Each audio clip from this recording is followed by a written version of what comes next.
Welcome back. Rajalingam గారు మీరు చెప్పండి, దళిత అభివృద్ధి శాఖ కేసీఆర్ దగ్గరనే ఉంది, అయినా కూడా ఎందుకని ఆయన అభివృద్ధి పైన దృష్టి సారించట్లేదు? ఎందుకంటే మేడం గారు, దళితునికి ఏదైతే ఉందో ఆ శాఖకు దళితునికి ఇవ్వాలి. దళిత కష్టాలు దళితునికి తెలుసు. అలాంటప్పుడు దళితుల కష్టాలు తీరుస్తాడు, దళితుల ఉపకులాల కష్టాలు తీరుతాయి.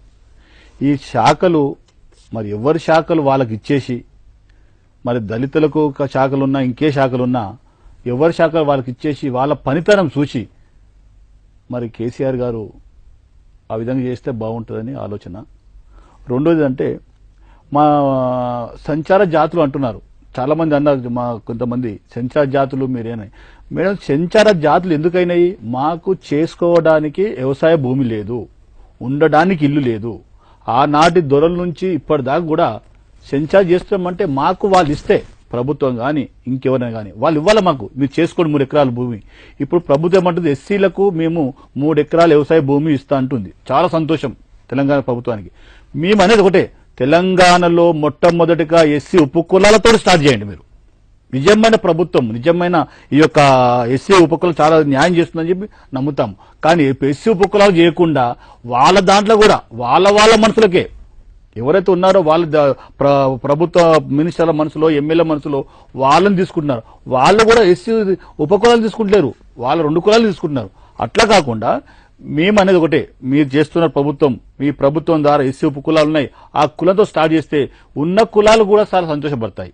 ఇంకోటి మేడం, మీరు ఈ రోజు మేము అడుగుతున్నాం, ఈ రోజు కంప్యూటర్ కాలం ఇది. ఈ కాలంలో ఎమ్మెల్యేలు అవుతున్నారు, ఎంపీలు అవుతున్నారు, మా మినిస్టర్లు అవుతున్నారు, ప్రధానమంత్రి అవుతున్నారు, అలాగే రాష్ట్రపతి అవుతున్నారు. మేము అందరూ ఆ విధంగా పోతుంటే మేము ఎక్కడున్నామంటే, మేము బాధ ఒకటే, మేము సర్టిఫికేట్ కార్డు ఉన్నాము, వాళ్ళంతా లెవెల్ పోతుంటే మేము కులనిపత్తాలు వేయని ఆయన అంటున్నాం.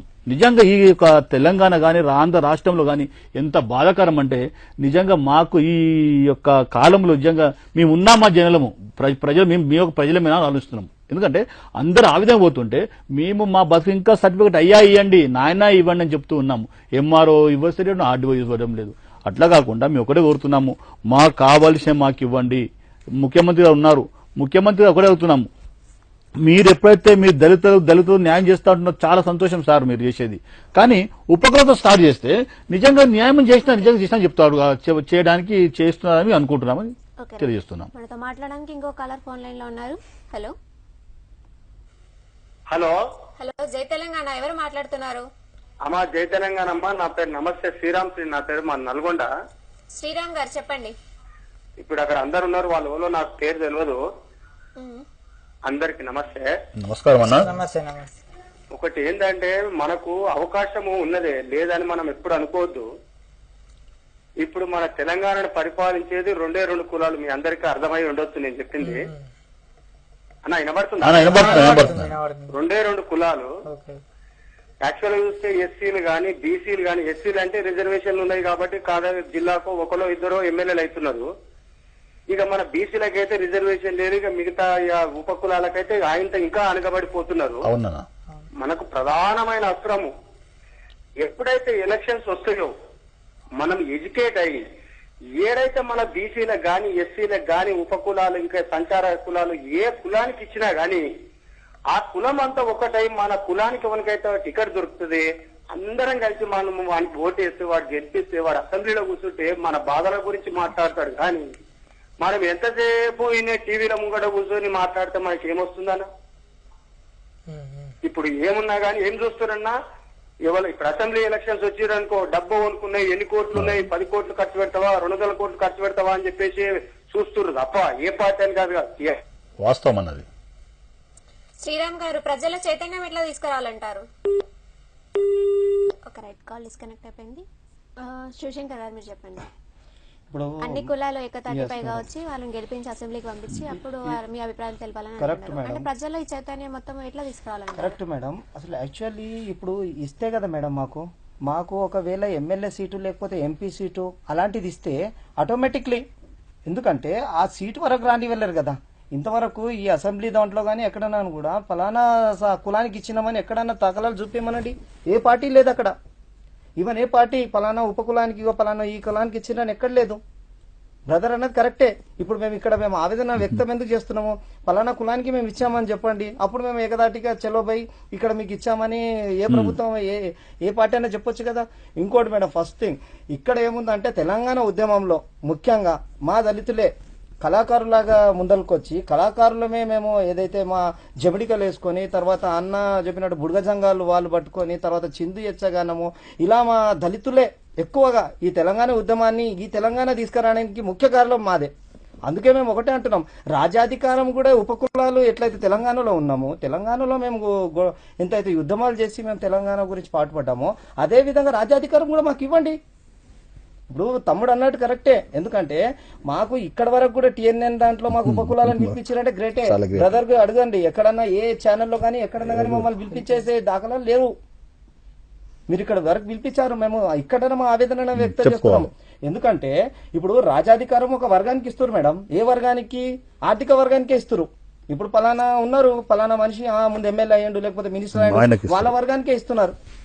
ఆ వర్గానికి కాకుండా ఏదైతే అట్టడుగు వర్గాలు ఉన్నాం మేము దళితులలో ఉపకులాలకు సంబంధించిన అందులో నుండి ఇవ్వండి, మాకెంత సంతోషకరంగా ఉంటది.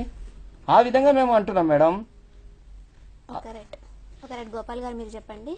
రాజయ్య డిప్యూటీ ముఖ్యమంత్రి పైన సీఎం అసహనం ఉన్నట్టు వార్తలు వచ్చినాయి మీడియాలో. అయితే దళితుడు ఉప ముఖ్యమంత్రి అయినందువల్లనే రాజయ్యను కేసీఆర్ అట్లా అన్నారు అనే వాదన ఉంది, దానిపై మీరేమంటారు? మేడం, రాజయ్య అంటే ఉప ముఖ్యమంత్రి ఉండడం వల్ల చాలా సంతోషమే. కానీ ఆయన అంటే ఇప్పుడు ముఖ్యమంత్రిగా ఉన్నాడు, కానీ ఆయన ఎస్సీ అయినప్పటికీ ఆయన చేయవలసిన పనులు చాలా ఉన్నాయి. మాలాంటి వాళ్ళని అంటే ఉపకులాల గురించి ఏ ముఖ్యమంత్రి అయినా ముఖ్యమంత్రి అయినా పర్వాలేదు. మెయిన్గా మా ఆలోచించింది ఏంటంటే, మాకు వాళ్ళ రాజకీయాల గురించి మాకు ఏం తెలియదు, కాకపోతే మాకు పనులు చేసే వాళ్ళు ముఖ్యం.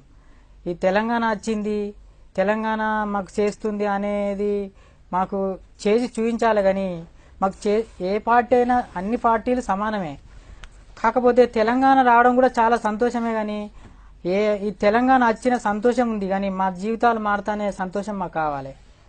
అలాంటిది ఇప్పటికైనా దళితుడు రాజయ్య సార్ ముఖ్యమంత్రి అయ్యారు, కానీ వాళ్ళు ఆలోచించేది ఏంటంటే ఇప్పటికీ ఈ ఉపకులాలకు కానీ మాలాంటి వాళ్ళకు కానీ ఏది మాకు చేస్తాననే స్టేట్మెంట్లు కానీ ఏమీ లేవు. ఇప్పటికీ మాకు కావాల్సింది ఇప్పటికైనా వాళ్ళు గుర్తించి మాకు కావాల్సింది అంటే మాకు సర్టిఫికెట్లు కానీ మెయిన్గా మేము విద్యాపరంగా రాజకీయంలో ఇప్పుడు మాకు కావాలనేది మాకు ఉన్నప్పుడు వచ్చే అవకాశం లేదు మాకు, ఎందుకంటే మేము విద్యలో వెనకబడి ఉన్నాము.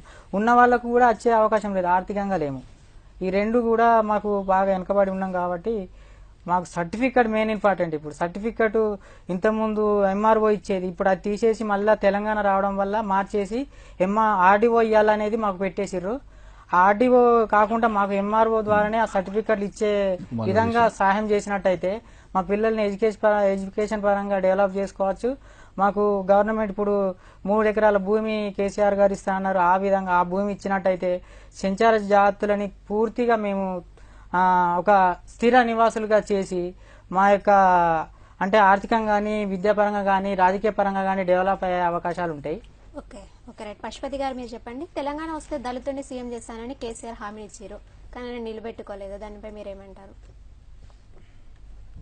మాట చెప్పాలంటే ఏంటంటే మేడం,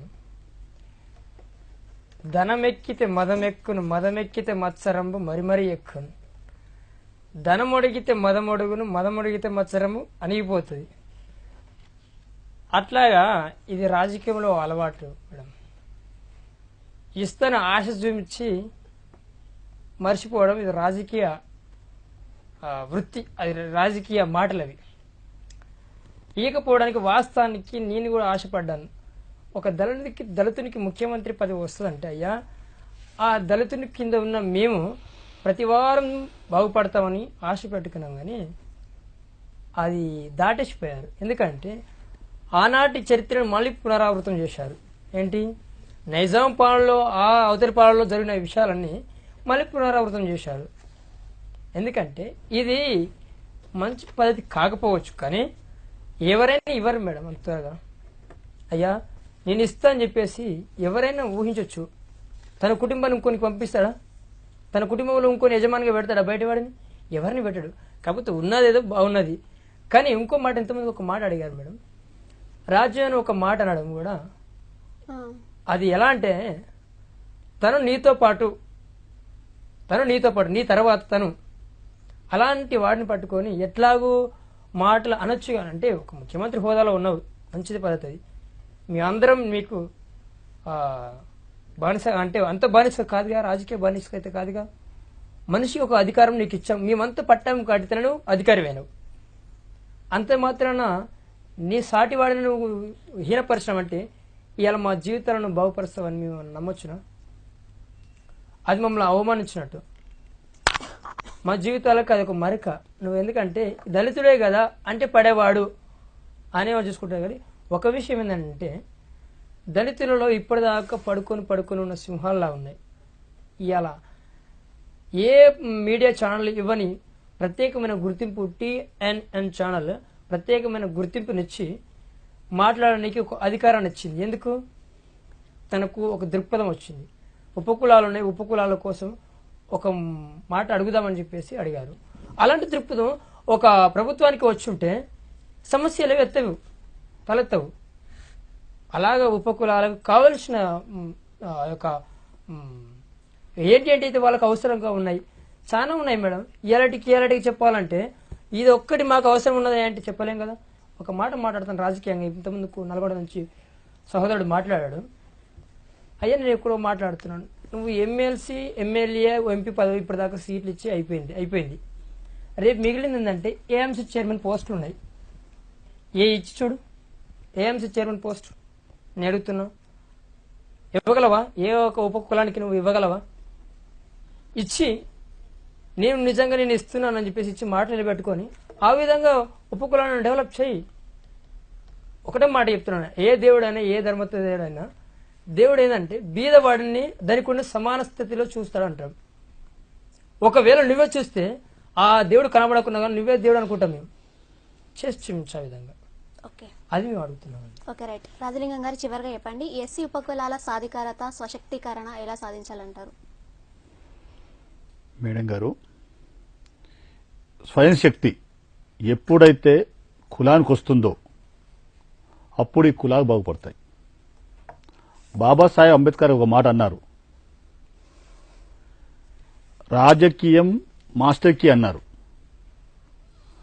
ఆ మాస్టర్ కీ ఏ కులంలో అవుతుందో, ఏ కులంలో రాజకీయంగా ఎదుగుతారో వాళ్ళ కులాలను పైకి తీసుకొస్తారు.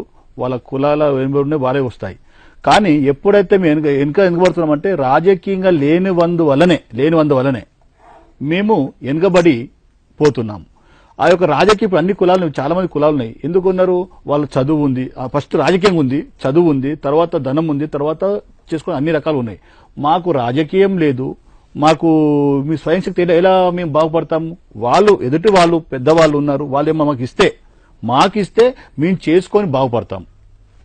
ఆ విధంగా మేము ముందు పోతూ ఉంటుంది. కానీ మాకు ఏమి ఇవ్వకుండా మీరు బాగుపడంటే మేము బాగుపడలేము దాంట్లో. ఓకే రైట్ అండి.